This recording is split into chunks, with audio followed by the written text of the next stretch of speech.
नमस्कार, कांचन किचन रेसिपीमध्ये आपलं सर्वांचं मनापासून स्वागत आहे। आज काय बनवायचं?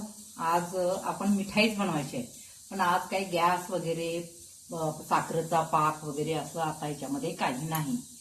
गॅस पेटवायचं नाही, काही नाही आहे का साखरेचा पाक सुद्धा करायचं नाही आहे। आता या ठिकाणी मी अर्धी वाटी साखर घेतलेली आहे, या वाटीने 2 वाटी चणा डाळ घेतलेली आहे, पुन्हा काही बदाम घेतलेले आहेत आणि एक अर्धी वाटीला जास्त एवढं मी दुधावरची साय, म्हणजे दूध तापवल्यानंतर जी साय येते ना ती घेतलेली आहे। आता प्रथम काय करायचं, साखर बारीक करून घ्यायची। हे बघा साखर बारीक झालेली आहे। आता याच्यामध्ये वेलची पूड घालायची, एक अर्धा चमचा।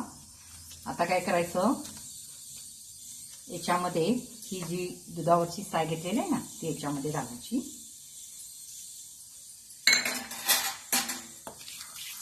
तुमच्याकडे समजा जर दुधावरची साय जर शिल्लक नसेल तर तुम्ही या ठिकाणी थोडीशी मिल्क पावडर वापरून त्याच्यामध्ये दूध घालू शकता थोडं।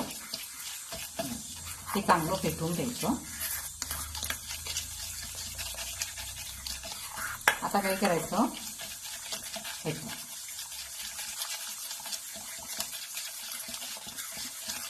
आता काय करायचं, हे जे बदाम घेतलेले आहेत ना ते बारीक करून घ्यायचे।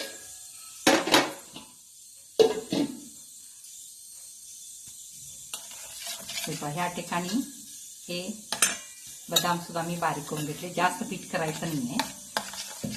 आता काय करायचं, ज्या वाटीने साखर घेतलं होतं त्या वाटीने फुटाणे डाळ 2 वाटी घ्यायचं, ती पण बारीक करायची।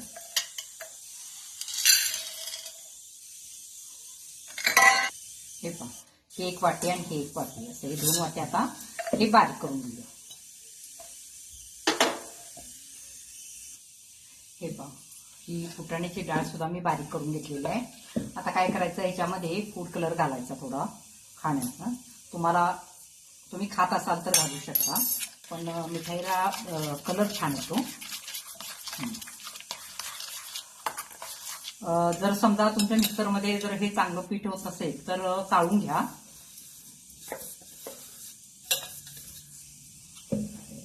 आता हे चांगलं मिश्रण हलवून घ्यायचं।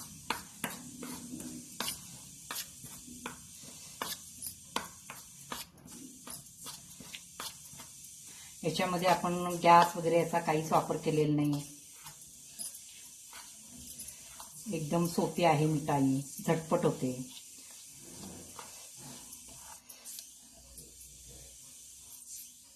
चांगलं मर्दून घ्या,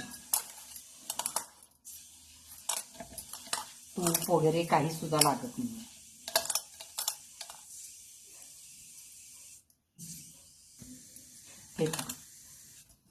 अशा पद्धतीने आपला गोळा तयार झालेला आहे। समजा तुम्हाला जर जास्त घट्ट वाटत असेल तर थोडंसं दुधाची साय आणखीन घालू शकता किंवा दूध सुद्धा घालू शकता। आता काय करायचं, मी एक केकच्या भांड्यामध्ये बटर पेपर घातलेला आहे आणि त्याच्यामध्ये काही पिस्ताचे काप घातलेले आहेत। ते काय करायचं, आता ह्याच्यामध्ये पसरवायचं।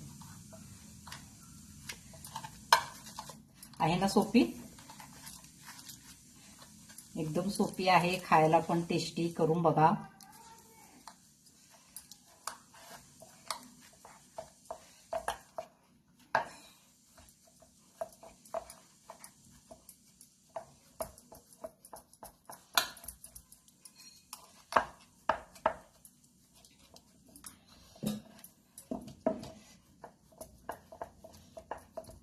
व्यवस्थित सेट करूया।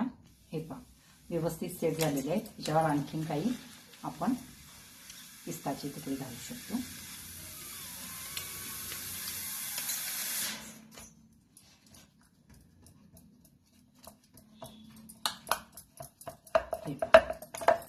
ही आपली मिठाई आता तयार झालेली आहे आणि याला आपण लगेच आता कट करू शकतो, कारण हे काही गरम नाही आहे किंवा याचा पाक वगैरे असं काय थंड होणं काहीच नाही आहे, त्यामुळे आपण लगेच हे कट करू शकतो।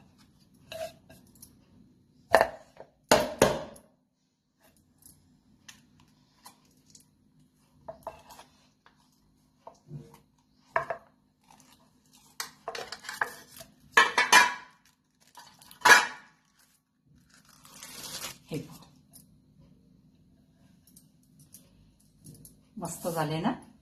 आता आपण हे कट करून घेऊया.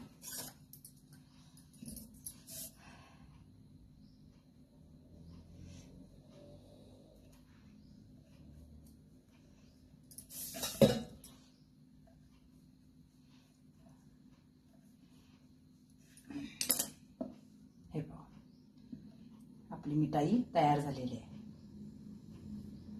खाण्यास तर एकदम टेस्टी. हे पहा, ही अशी आता आपली मिठाई तयार झालेली आहे.